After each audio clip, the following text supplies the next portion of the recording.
Hey friends! Dahil birthday po ng aming pretty Yana today, naisipan po namin kumain na lang sa labas para hindi na mapagod na mag-prepare pa ng food sa bahay. Anyway, kaming family lang naman po ang magse-celebrate.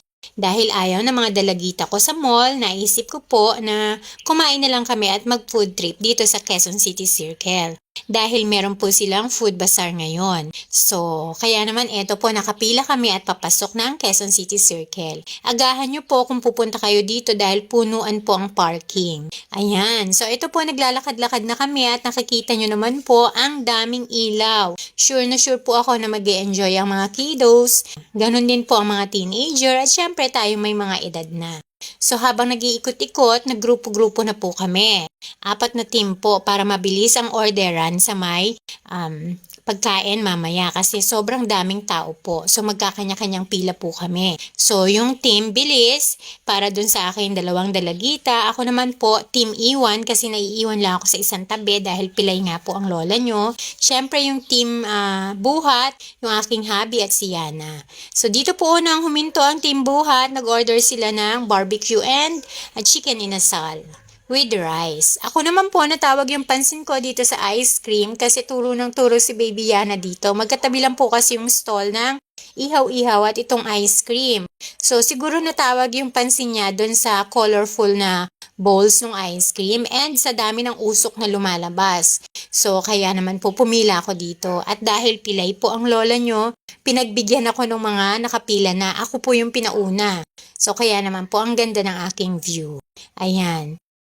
Yung order po na yan, para sa atin na po yan. Inire-ready na ni ate. So habang nire-ready niya, binibidyohan ko naman po.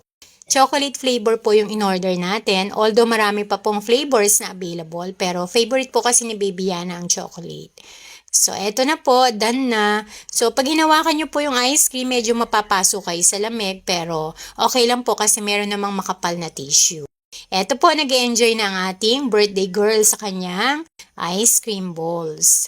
Nag-enjoy din po ang aking mga dalagita sa ice cream balls. Ayan, habang kumakain po kami, si Baby Yana naman ay naglakad-lakad.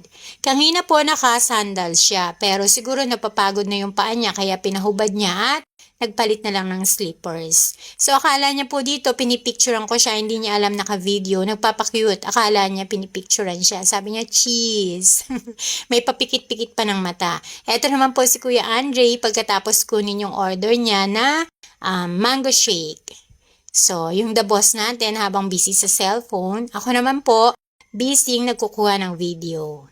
So, ito po yung aking Modrak Health. Inaabot ang order ko na avocado shake. Ayan. So, nag-enjoy po kaming lahat sa pagkain. Marami pa po kaming in-order na foods, kaya lang hindi ko na po nakuna ng video kasi nga po medyo busy sa pagtingin kay birthday girl. Kasi abot po ang laro. Takburito, takburon. Kasi po nagkaroon siya ng mga playmates.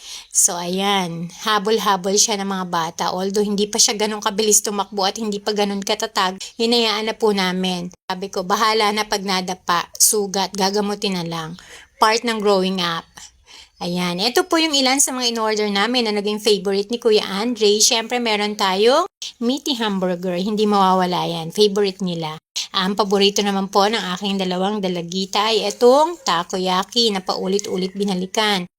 Ito po ang dahilan kung bakit ako naging Team Iwan. Nakita nyo naman po yung pa ako. Nakakast pa rin siya. Ang tawag sa akin ng mga dalaga ko ay Iron Woman. So, naiiwan lang po talaga ako sa isang tabi. Ayan naman po ang second batch ng playmates ni birthday girl. So, this time around, meron na po siyang laruan na Poppy. Battery operated po yan. So, habang nag-iikot-ikot sila, nakita nila yan and nagpabili siya. So kung napansin nyo po, nakabihis na siya ng t-shirt at pajama. Binihisan ko na kasi nga natatakot akong madapa, baka masugatan ng tuhod. Kung pupunta po kayo dito, ay agahan nyo kasi napakaraming tao talaga.